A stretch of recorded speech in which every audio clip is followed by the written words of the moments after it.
Hello everyone, welcome back to our podcast Literature Unpaid.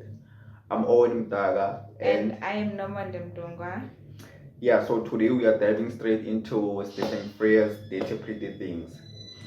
Dirty Pretty Things is a British social thriller film directed by Stephen Frears and written by Stephen Knight. It was released in 2002. The film explores the hidden world of undocumented immigrants living in London, exposing the dark underbelly of globalization and urban capitalism. So the story follows Chiwetel Ejiofor, who played a character or a role of Okwe, a Nigerian doctor who was working illegally as a cab driver and a hotel clerk. We also have Sinai, known as Audrey, a Turkish asylum seeker. So when Ogwe discovers a human heart blocking a toilet in the hotel, that's where he uncovers an illegal organ trafficking ring operating within that city's hotel industry. Okay, the firm is essential for understanding how globalization doesn't only just move money and goods, it also shapes and often exploits human bodies. And today we'll be focusing on how does the firm represent the relationship between globalization, borders, and the body. Before we start, we plan to use Emily Davis' article written in 2006, known as the Intimacy of Globalization, Bodies and Borders on Screen. So we'll look at how it helps us critically interpret these representations. Okay, so moving forward to the body as a site of border crossing and control. London, one of the world's most global cities, is the perfect setting for this film.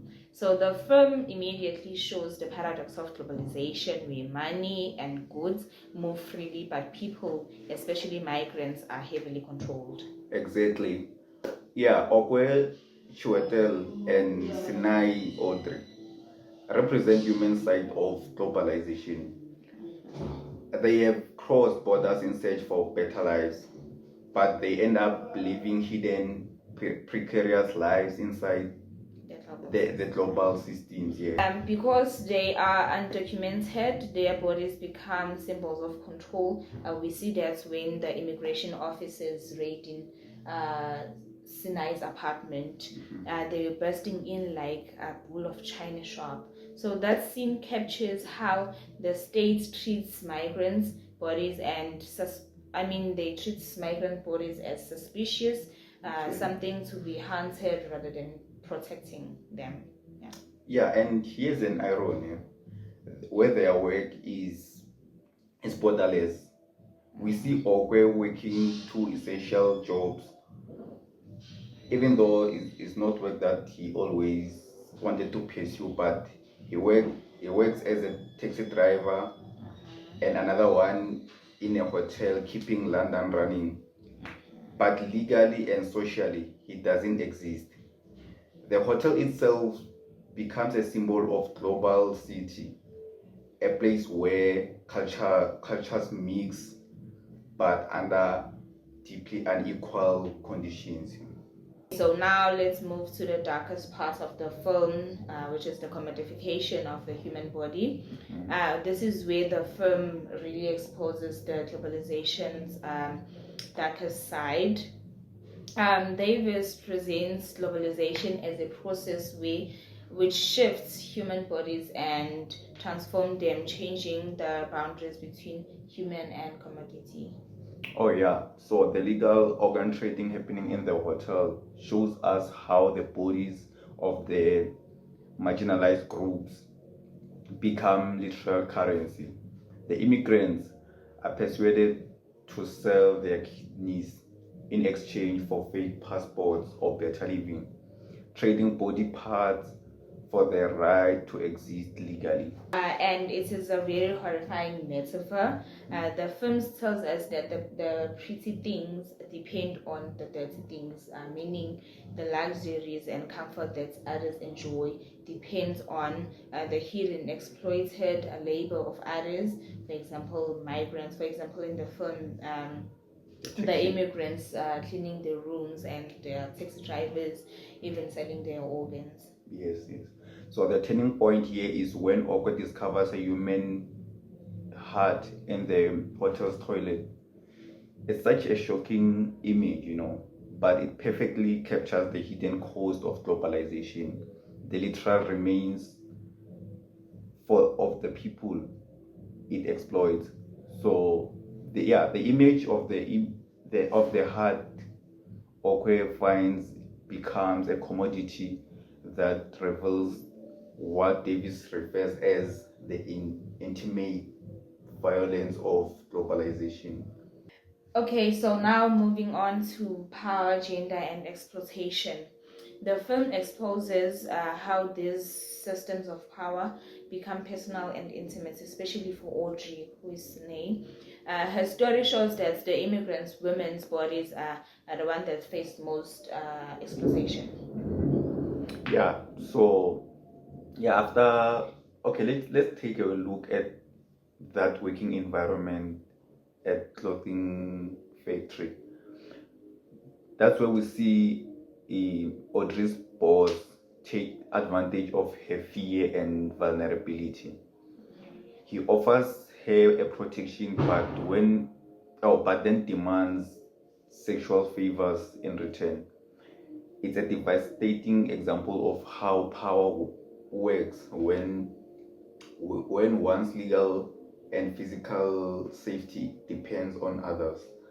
Yeah, and lately Audrey or Sine even agrees to sell her body parts, like her kidneys, for the fake passports. She's even willing to risk her innocence to survive. Yeah, so meanwhile, Okwe, known as Chiwetel, refuses to take part in the trading of organs, despite needing papers or documents for himself.